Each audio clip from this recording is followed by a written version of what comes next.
I'm Morgan. I'm 24 and I'm from France. I was not brought up in a Christian family.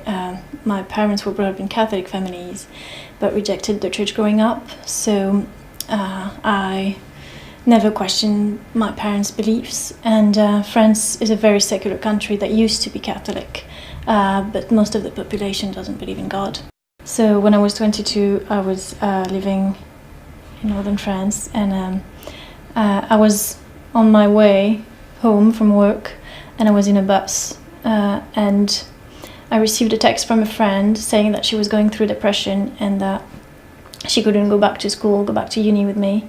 And I had met the girl a week before, and we had bonded and exchanged numbers. And when she sent me that text, my first reaction was to send her another text and say that if she needed, she could come to my place during the weekend and we would do the homework together, we would review everything, and that if she needed, she could call me anytime. And I sent the message, and I really felt, I felt lots of joy and love for her, and I really wanted to help her so much. I was thinking about this, and I started rationalizing it and thinking, well, I met that girl a week ago, I barely know her. I have plans for the weekend, I have my own homework and everything, and I'm not going to gain anything out of helping her. And yet, there's nothing that can change how I feel. I really want to help her.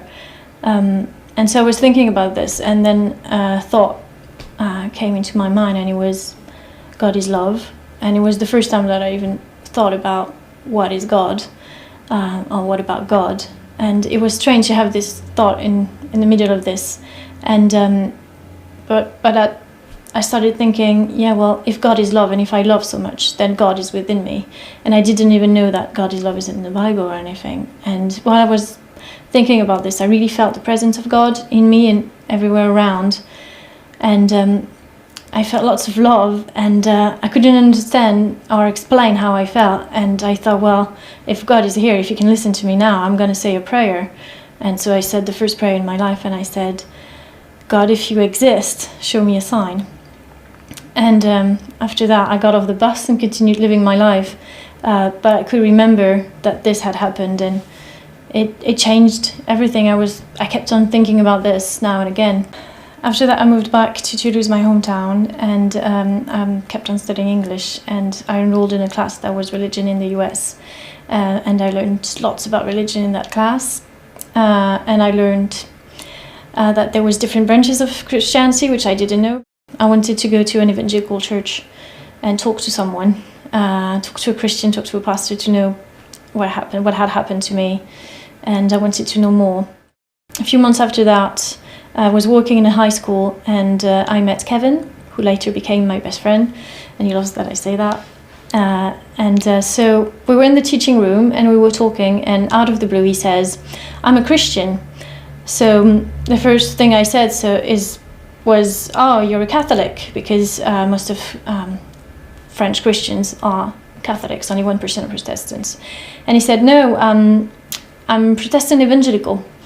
So I asked him lots of questions, and we talked about his faith, and then he invited me to his church, and at first I didn't want to come, but he insisted, so I came with him. It was a Friday night, and went into the church. Everybody was really welcoming, his friends were really nice. And then the preacher, the pastor started preaching, and he preached about the two ways. So the way of life and the way of destruction. That is what Jesus talks about in the gospel. And he said there are two ways: the broad way, that is the way to destruction, and the narrow way, that is the way to life. And Jesus being the way to life, and everything else being the way of destruction. And he was doing this dance on stage, and like pretending to jump from one way to the other, from one road to the other, and saying, if you're in between, you're in the way of destruction.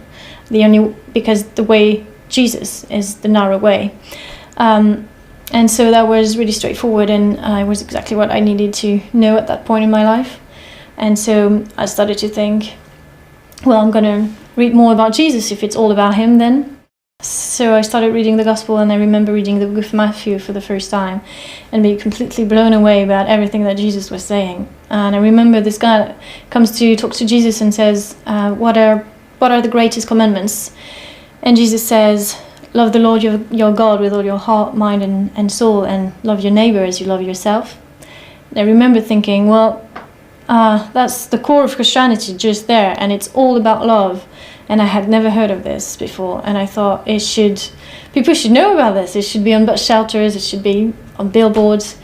And I kept reading, and it was really fascinating to read about Jesus. And a week after that, I went to a gospel concert at that church. It was a really beautiful concert, and it may sound surprising, but it was the first time that I heard the song Amazing Grace. And so when the choir was singing, I once was lost, but now I'm found. I was blind, but now I see.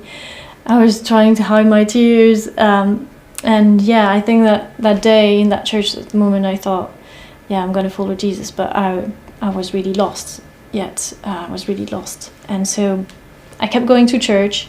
And one night I was walking home after a church service, and I was praying to Jesus, and I was saying, listen, if you want me to do this, if you want me to be a Christian, well, why don't you send me a big sign so I would know what to do, because I'm lost and confused.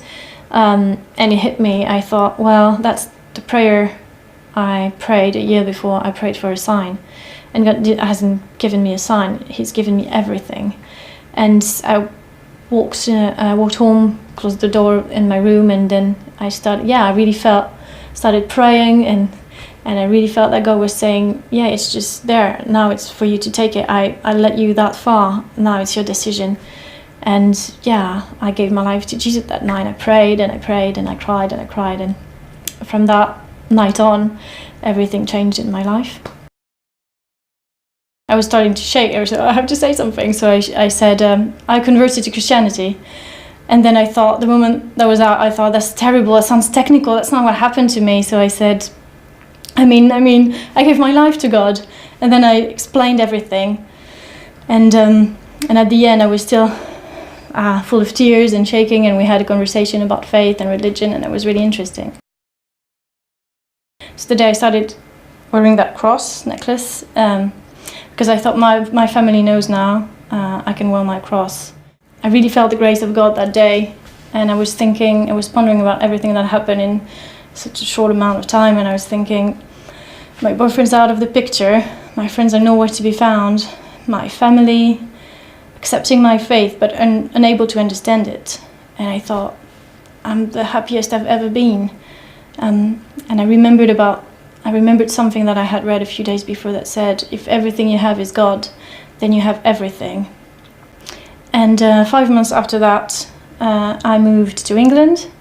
On my second day in England, I went to Ebenezer Church. And I'm really happy that I'm getting baptized at Eby. This is my church family. I'm so happy that God gave me that church. And so for me, getting baptized, it's not the beginning of something, it's not the end of something, because I am already a child of God. I've already been adopted in the kingdom, and it doesn't change that.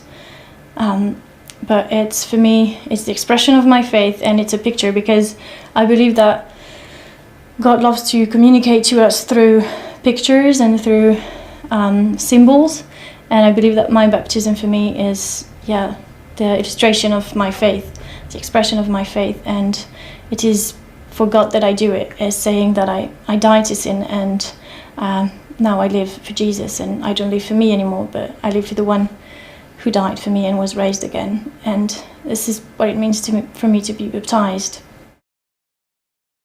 I don't know what is God's plan for me. I don't know what the future holds. I don't know where I'll be in 5 years, in 10 years.